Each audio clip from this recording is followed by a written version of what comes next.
Student, ये history ancient history of India का third lecture है, लेक्चर 3 है। बट हम लोग पीछे का कुछ रिकैप कर लेते हैं पीछे का। तो लेक्चर 2 में हम लोग ने क्या पढ़ा कि हिस्टोरियन कितने प्रकार के थे और उनका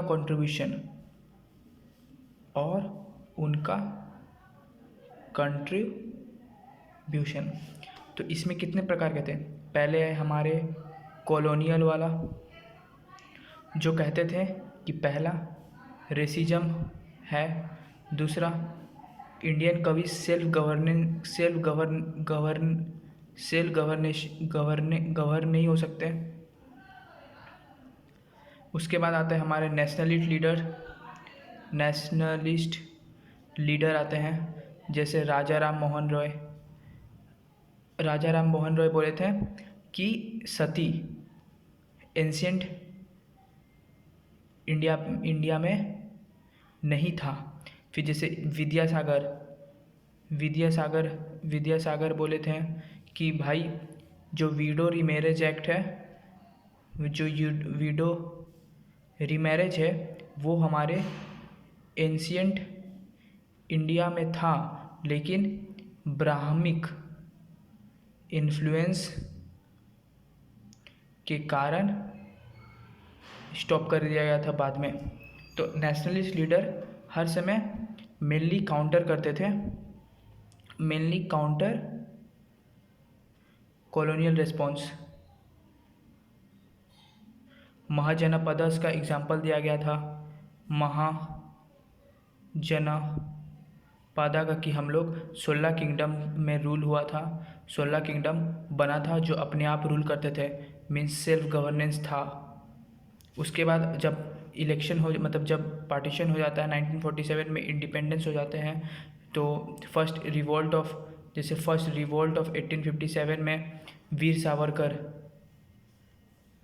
सावरकर बोले थे कि this is the first freedom movement act, first freedom और इंडिपेंडेंस मूवमेंट।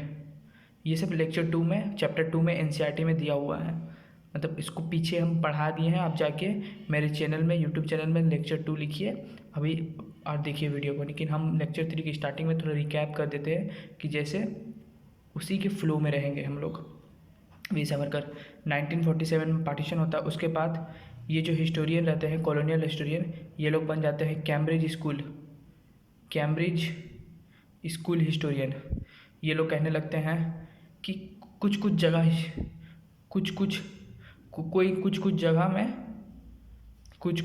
जगह में रेसिज्म था, ऐसे कहने लगते हैं। उसके बाद एक आ जाते हैं नेशनलिस्ट, जो नेशनलिस्ट ही रहते हैं। उसके बाद और दूसरे तरह का आ जाता है मार्क्सिस्ट और लेफ्टिस्ट, जो कहते हैं कि रिलीजन कुछ नहीं होता, इकोनॉमी में ही सब है, जो अमीर पुअर को और पुअर बना रहा है। और एक आ जाते हैं सबल्टर्न स्कूल हिस्टोरियन आ जाते हैं, जो मासेस के हिसाब से अपना हिस्ट्री लिखते थे। तो यही सब था सेकेंड चैप्टर में। अब आते हैं हम लोग लेक्चर 3 में। तो लेक्चर 3 हम लोग यहाँ से स्टार्ट करते हैं। तो एनसीईआरटी का लेक्चर 3 का टॉपिक है nature of sources and historical construction. मतलब किस सोर्सेस के द्वारा हिस्ट्री को कंस्ट्रक्ट किया गया था। तो हम लोग जानते हैं कि जो कॉलोनियल कंस्ट्रक्शन आए थे 18th सेंचुरी में, कॉलोनियल हिस्टोरियन, वो लोग मेनली 18th और 19th सेंचुरी में हमारा हिस्ट्री लिखे थे। तो जैसे हिस्ट्री में 2 प्रकार का सोर्सेस था, एक आर्कोलॉजिकल, एक लिटरेरी। लेकिन लिटरेरी में क्या होता था कि जैसे आज कोई बुक लिखा, कोई दूसरा रूरल आया, उसको मिटा के फिर लिख दिया, तो पता नहीं चलता था कि असली कौन सा है। इसलिए आर्कोलॉजिकल एविडेंस पे ज़्यादा फोकस किया गया।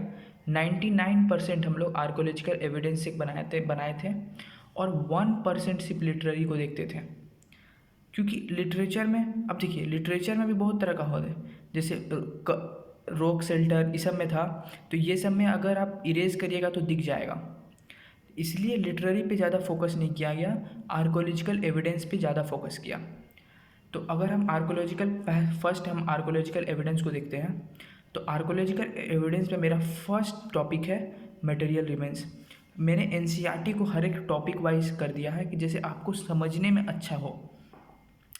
तो प्री हिस्टोरिक एज आपको पता है, प्री हिस्टोरिक में क्या आता है, 3 चीज़ जो हम लोग पहले से पढ़ रहे हैं, 4 चीज़। एक आता है तो आपका पैलियोलिथिक, मेजो, फिर आता है नियो, फिर आता है चालको। पैलियोलिथिक, मेजो में एक बार रिकैप हो जाए। पेलियो मतलब ओल्ड, जिसमें सिर्फ फायर आता था और स्टेन को टूल्स यूज़ करने आता था, हंटर्स एंड हेडर्स। मेजो में थोड़ा मिडिल में आए हम लोग, माइक्रोलिथ बने। अब हम लोग थोड़ा फूड गैदरिंग करने लगे। नियो में हम लोग को मिल जाता है फार्मिंग, मेहरगढ़ में मिल जाता है, बहुत सारा साइट मिल जाता है। फार्मिंग पे हम लोग फोकस करने लगे, डोमेस्टिकेशन ऑफ एनिमल पे फोकस करने लगे। चालको में हम लोग को कॉपर मिल जाता है। कॉपर कौन से इलाका में मिलता है, मेनली राजस्थान वाला इलाका में मिलता है, और कॉपर। तो प्री हिस्ट्रिक एज में ये सब चीज़ को हम लोग को मिला कहाँ से, आर्कोलॉजिकल एविडेंस से ही मिला। अब आते हैं हम लोग डिफरेंट टाइप्स, कितने टाइप्स ऑफ कल्चर था, different types of culture found. तो कितने टाइप का कल्चर फाउंड हुआ, एक सिंगल कल्चर जो सिर्फ पूरा रीजन में सिंगल कल्चर रहेगा, मेजर कल्चर, और एक था multi culture, like Mohenjodaro settlement पाया गया था मोहनजोदारो में। हर एक क्लस्टर था। जैसे आप जब चालकोलिथिक पढ़ेंगे या चालकोलिथिक पढ़ेंगे तो उसमें देखेंगे बहुत सारा क्लस्टर ऑफ सेटलमेंट बन गया था। जैसे बहुत सारा, कोई क्लस्टर ऑफ सेटलमेंट था वहाँ ईस्टर्न में, कोई नॉर्थ ईस्टर्न में, कोई सेंट्रल रीजन में, ईस्टर्न पे, वेस्टर्न पे। तो ये था different types of culture. Evacuation, अब हम लोग इवैक्यूएशन कैसे किए थे, एक वर्टिकल एक्सकावेशन किए थे और एक हॉरिजॉन्टल एक्सकावेशन। अब जैसे वर्टिकल का मतलब कि हम लोग डीप में गड्ढा करेंगे, डीप बरी करेंगे, या डीप गड्ढा। और हॉरिजॉन्टल का मतलब ऊपर से सिर्फ लेयर हटाएंगे, लेयर इन प्लेन लेयर। तो इस तरह का 2 स्टेप्स था हम लोग का एक्सकावेशन करने का। आर्कोलॉजिकल एविडेंस निकालने के लिए एक्सकावेशन का ज़रूरी होता है, तो उसके लिए 2 तरीका था। Vertical excavation has more chronological sequence, क्योंकि अब देखिए आप कभी ये देखे होंगे पिलर में क्या क्या होता था। पिलर में पहले ये इंस्क्रिप्शन था, उसके नीचे इसका मगध वाला किंगडम का इंस्क्रिप्शन था, उसके नीचे गुप्ता पीरियड का इंस्क्रिप्शन था। तो इससे क्या पता चलता था कि पहले गुप्ता आए थे, फिर मगध आए थे, फिर पहले मौर्यन आए थे, फिर गुप्ता आए थे, क्योंकि ये सब इंस्क्रिप्शन वहीं रह जाता है। तो ये सब एविडेंस है। तो ये सब एविडेंस के कारण हम लोग कहते हैं कि vertical excavation has more chronological sequence and are more expensive. अब हम लोग डेट का पता कैसे लगाए थे, डेट का पता हम लोग carbon dating, radio carbon dating जो C60 होता है शायद, उससे हम लोग पता लगाते हैं रेडियो कार्बन डेटिंग। ठीक है। अब history of climate and vegetation is done by plant residues जो मिला गया था उसके द्वारा हम लोग क्लाइमेट और वेजिटेशन के बारे में पता लगाएं। और बोन्स का एग्जामिनेशन करने के बाद हम लोग डोमेस्टिकेशन ऑफ एनिमल का फाउंड किए कि हाँ यहाँ डोमेस्टिकेशन ऑफ एनिमल होता था, क्योंकि हमें बोन्स मिला था। तो सोर्सेज में सबसे important source, one of the important source था हमारा कोइंस में क्या होता था कि पहले के ज़माना में कोइंस में कुछ इंस्क्रिप्शन लिखा हुआ था, फिर किंग का पिक्चर आया, फिर उसके किंग का रूलर का पिक्चर आया। तो हम लोग कहते हैं कि study of coins is called numismatics. ये सब एनसीईआरटी में दिया हुआ है। Ancient coins are made up of copper, gold, silver and lead. अब इसका टाइमलाइन हम लोग पढ़ देते हैं। तो मेनली जो टाइमलाइन स्टार्ट हुआ था कोइंस का वो वैदिक टाइम में, क्योंकि वैदिक एज में हम लोग क्या मिलता है, वैदिक एज में हम लोग को 4 वेदा मिलता है। तो उन लोग को लिखना और इंस्क्रिप्शन बनाने आ गया था 1500 से लेके 600 BC तक। और जब 1500 से 600 BC तक में जो कॉइन बनाया गया था उसका नाम था निक्शा। लेटर वैदिक एज में जो कॉइन बनाया जाता था उसका नाम था निक्शा। ये नो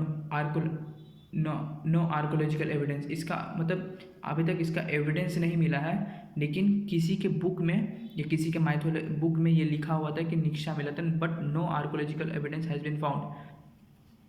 उसके बाद punch mark coin, punch mark silver coin आया था work till Mauryan period. Punch mark silver coin जो 5th सेंचुरी BC में आया था, इसका आर्कोलॉजिकल एविडेंस भी हमें मिल गया है with contemporary source. They called it as करसपाना और सतनामा। पंच पहले हम लोग को सबसे पहले मिला था वैदिक में निक्शा नाम का, जिसका आर्कोलॉजिकल एविडेंस हम लोग को पता नहीं चला है, लेकिन किसी के बुक में या कोई लिटरेरी एविडेंस मिला है। और पंचमार्क सिल्वर कॉइन जो 5th सेंचुरी BC में, लेकिन इसका आर्कोलॉजिकल एविडेंस मिला है और इसे कोई कंटेम्प्रेरी सोर्स में इसे हम लोग कहा गया है इसे करसपाना और Satnam. Work till Mauryan period, Mauryan period तक ही पंचमार्क। मौर्यन पीरियड जानते हैं, मगध वाला इलाका बहुत इंपॉर्टेंट था।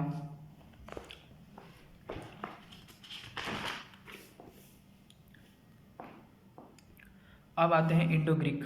इंडो ग्रीक जो आए थे 180 BC में, they came to India, introduce gold coin, inscripted king face in coin. King का फेस अब उसमें लगाने लगे, जो हम लोग को क्या बताता था, अगर किसी के चेहरा रूलर का चेहरा लगा गया तो हम लोग को बताता था कि उसका पॉलिटिकल हिस्ट्री क्या है, हिस्ट्री ऑफ लाइक एग्जाम्पल हम लोग देते हैं Kanishka, king of Kushan dynasty. Earlier it was told it was having rain from, मतलब पहले जब कॉइन में बोला गया, अब जब कॉइन नहीं मिला था उससे पहले बोला जाता था कि ये 78 AD से 140 AD तक रूल करते हैं, लेकिन जब एक्सकावेशन हो गया कॉइन का तब पता लगा कि ये 140 से 160 एनो डोमिनोस तक रूल किए थे। His coin was found in Purushapura, Peshawar, जो अभी पाकिस्तान में है, और मथुरा में पाया गया था। तो कॉइन हम लोग को बताता था कि रूलर ऑफ कॉइन और उसका टाइमलाइन, असली टाइमलाइन मतलब ओरिजिनल टाइमलाइन हम लोग को पता चला था। अब कॉइन ख़त्म हो गया तो हम लोग आते हैं इकोनॉमिक हिस्ट्री में। इकोनॉमिक हिस्ट्री व derive from intrinsic feature of coin. Coin से ही हम लोग को एक इकोनॉमिक इंट्रिंसिक फ्यूचर मिला था। लाइक हम लोग को जानते हैं कि गोल्ड कॉइन कुषाणा के टाइम में भी लॉन्च किया गया था, गुप्ता के टाइम में भी लॉन्च किया था। कुषाणा के टाइम जो 78 से लेकर 150 और गुप्ता का टाइम है, लेकिन उसके गोल्ड के कितना % उसमें गोल्ड है उसके हिसाब से पाया गया था कि उसका इकोनॉमिक हिस्ट्री कैसे होगा। जैसे हम लोग पाते हैं कि जो कॉइन कुषाणा के टाइम में मिला था वो पूरा प्योर था, लेकिन जो कॉइन गुप्ता के टाइम में मिला था वो 64% गोल्ड था, उसमें 64% गोल्ड। तो इससे हम लोग ये मान जाते हैं कि कुषाणा का टाइम में ज़्यादा स्ट्रॉन्ग इकोनॉमी था। तो हम लोग को एक इकोनॉमिक हिस्ट्री भी देता है कॉइन के द्वारा।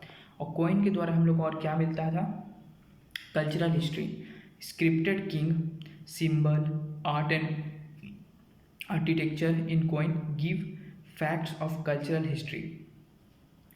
अब कॉइन के हिसाब करने के बाद सोर्सेस हम लोग का पहला मोस्ट इंपॉर्टेंट सोर्स हम लोग का कॉइन था। उसके बाद नेक्स्ट इंपॉर्टेंट सोर्स हमारे पास इंस्क्रिप्शन था।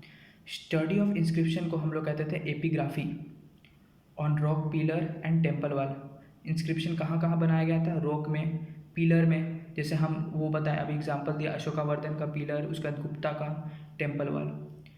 It is a vital source of excavation, it can not be removed और if removed can easily be understand, क्योंकि ये इंस्क्राइब्ड है एक स्टोन लेयर में, तो आपको स्टोन में। Contrary to literary source means ये लिटरेरी सोर्स जो 1% था उस हिसाब से ये 99% जो इंस्क्रिप्शन था मोस्ट वैलिड था। लाइक अगर हम लोग महाभारत का लेते हैं तो पहले जया बना जिसमें 12,000 श्लोका था, फिर उसको लिटरेरी सोर्स जया था 12,000, उसके बाद विजया बना, उसके बाद भरता बना जिसमें 24,000 श्लोका, फिर बाद में उसको फिर चेंज करके महाभारत बना जिसमें 1 लाख श्लोका आता है। तो हम लोग ये सबको कम एविडेंस देते हैं क्योंकि टाइम टू टाइम चेंजेस हो गया है लिटरेरी, इसलिए इंस्क्रिप्शन भी एक बहुत वाइटल सोर्स ऑफ हिस्ट्री था। अब हम लोग आते हैं study of old writing in inscription is called palaeography, क्योंकि पैलियो का मतलब हम लोग को पता है ओल्ड, ग्राफी का मतलब राइटिंग। अर्लीस्ट इंस्क्रिप्शन कहाँ पाया गया था? हड़प्पा में पाया गया था, लेकिन वो अनडिशिफर्ड था। आपको पता ही है अनडिशिफर्ड था, क्योंकि हम लोग उसको पढ़ नहीं पाए थे। Earliest form of inscription Harappan seal on steatite stone. Steatite stone में सबसे पहले पाया गया था। अब हो गया। अब मेरा पांचवा लैंग्वेज, कौन सा लैंग्वेज में हम लोग इंस्क्रिप्शन लिखा गया था? प्रकृत। Since 3rd century BC, Prakrit was the earliest language. After 1st century AD, Sanskrit started to be used. Inscription में Ashokan inscription written in Brahmi script, Brahmi script में लिखा गया था Ashokan inscription from left to right. So inscription also tell something about rulers, their form of architecture. Inscription also tells about, is a vital source of history or vital source of evidence. अब importance क्या होता है inscription का? जैसे Iran inscription था, Iranian conquest of Hindu और Sindhu area, क्योंकि जो ईरान आया था डेरियस द ग्रेट, जब वो कॉन्क्वेट किया था हिंदू और सिंधु एरिया को 518 BC में, कैप्चर्ड गांधारा को कैप्चर किया था, जिसका कैपिटल था तक्षशिला. अब इलाहाबाद पिलर में जैसे हम आपको एग्जांपल दिए थे, पहले लिखा हुआ था अशोका का, फिर समुद्रगुप्ता का इंस्क्रिप्शन था, फिर जहांगीर का इंस्क्रिप्शन था. तो इसके हिसाब से हम लोग को टाइम बोला जाता है. अशोका का रेन ऑफ टाइम पहले था, फिर उसके बाद समुद्रगुप्ता का रेन ऑफ टाइम था, उसके बाद जहांगीर का. तो inscription is a vital source of historical evidence. अब हम लोग आते हैं सेकेंड लिटरेरी सोर्सेज पे. True historical period. Archaeological evidence is the carbon dating. It does not clearly tells about the timeline, but the literary sources exactly tells about the true historical period. Means it was archaeological survey was mainly evident for the prehistoric or proto-historic, because in that time people were not able to write, or they were not having the art of writing. Therefore, but they were known due to the archaeological evidence and some contemporary sources. But now literary sources was mainly for the historical period, not prehistoric, not proto-historic. It was mainly for historical period. After the Vedic age, after the Aryan invasion occurred because they started to write Vedas and Shruti Vedas. They were also not known Vedas, but these Vedas were known as Shruti because they were chanting their rhymes or their slokas from one form to another. Later they were written on 600 BC from one person to another, or from one form to another. Like we can say about Rig Veda. Rig tell about hymns or mantra. Samaveda, tune of mantra, earliest musical book. Yajur Veda, ritual and sacrificial thing. Atharva Veda, rituals of non-Aryan, because when Aryan was ruling, there were also people who were non-Aryan. So Atharva Veda was the book which tells about the rituals of non-Aryan. Then came Upanishads. Last chapter of every Vedas is called Upanishads. Epics, like part of mythology, like Ramayana and Mahabharata. They were believed that the Ram or Lakshman or Krishna, or they were being there, but they were seen as mythology because some of the evidence has been found, but to prove as a real thing, all evidence should be found. Therefore they are think as a mythology. Her evidence नहीं मिला गया था, कुछ evidence मिला गया था, इसलिए इन लोग को माइथोलॉजी के जैसा देखा जाता है. Now we can see as Vedanga. Some chapters were added on Vedas during Gupta period. After Vedas were scripted, and some chapters on Vedas were written in Gupta period, like 6 lines of Vedas: Shiksha, Kalpa, Vyakaran means grammar, Nirukta, Chanda means matrix, and astronomy means Jyotisha. These 6 chapters were also added during the Gupta period. In post-Vedic period, 6th century BC, Mahajanapadas, Shraut Sutras, Griha Sutras, and Sutra Sutras, Suha Sutras were defined. Buddhi texts like Vinaya Pitaka, Sutta Pitaka, Avidam Pitaka were also written in Pali language. Birth story of Buddha, Jataka, was also written. Jain texts written in Prakrit.